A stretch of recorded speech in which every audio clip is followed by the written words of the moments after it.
PLCയിൽ നമ്മൾ ഇൻവെസ്റ്റ് ചെയ്യുന്ന സമയത്ത് ഇപ്പോൾ ഒരു 100 USDT ആണ് നമ്മൾ ഇൻവെസ്റ്റ് ചെയ്യുന്നതെങ്കിൽ നമ്മൾ എത്രയാണ് ഡെപ്പോസിറ്റ് വാലറ്റിലേക്ക് എത്തിക്കേണ്ടത്, അതെങ്ങനെയാണ് നമുക്കറിയാൻ സാധിക്കുക എന്നാണ് നമ്മളിന്ന് ചെക്ക് ചെയ്യുന്നത്. അത് 50 അതല്ലെങ്കിൽ 250, 500, 1000 എന്നിങ്ങനെയൊക്കെയുള്ളത് നമുക്ക് എത്ര ആഡ് ചെയ്യേണ്ടി വരും, പ്രോസസ്സിങ് ഫീ ഒക്കെ ആയിട്ട് എന്നുള്ളത്.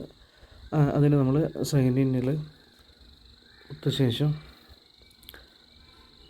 മെയിൽ ID എന്താണെന്ന് വെച്ച് കഴിഞ്ഞാൽ നമ്മൾ പാസ്വേഡ് കൂടി എൻ്റർ ചെയ്ത് ഓപ്പൺ ആക്കുന്ന സമയത്ത് ഇത്തരത്തിൽ വിഡ്രോ വാലറ്റ്, അതിൻ്റെ തൊട്ട് താഴെ ഡെപ്പോസിറ്റ് വാലറ്റ് കാണുന്നുണ്ടായിരിക്കും.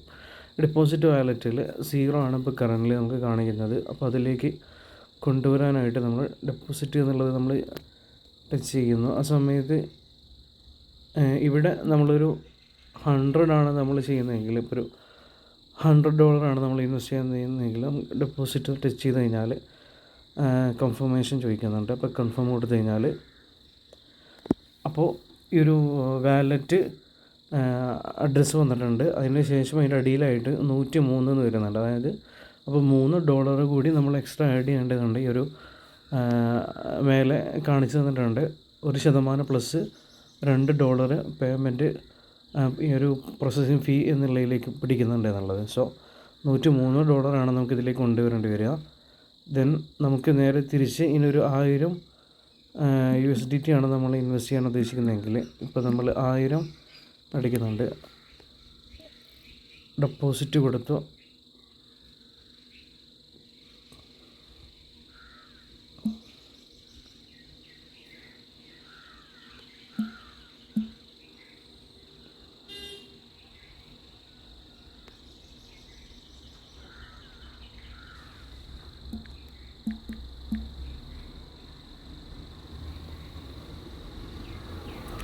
$1012 നമുക്ക് ആവശ്യമുണ്ട്.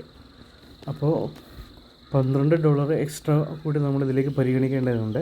ഇനി നമ്മൾ ഏതെങ്കിലും എക്സ്ചേഞ്ചിൽ നിന്നൊക്കെയാണ് നമ്മൾ ഇങ്ങോട്ടേക്ക് കൊണ്ടുവരുന്നതെങ്കിൽ നമുക്ക് ഈ ഒരു വാലറ്റിലൊന്ന് കോപ്പി ചെയ്ത് കഴിഞ്ഞാൽ അഡ്രസ്സ് കോപ്പി ആയിട്ടുണ്ട്. ഇനി അവിടെ പോയിട്ട് പേസ്റ്റ് ചെയ്യാൻ, അതുപോലെ അവിടെ ഒരു ട്രാൻസാക്ഷൻ ഫീ ആയിട്ട് ഒരുപക്ഷെ ഗ്യാസ് ഫീ ആയിട്ട് $1 പിടിക്കുന്നുണ്ടായിരിക്കും. സോ നമുക്ക് 1012 ആണ് വേണ്ടതെങ്കിൽ ഒരു 1013 എന്നുള്ളത് നമ്മൾ അവിടെ വിഡ്രോ ചെയ്യുന്ന സമയത്ത് എൻ്റർ ചെയ്യേണ്ടതായിട്ടുണ്ട്. ഒരു കാര്യം ശ്രദ്ധിക്കുക.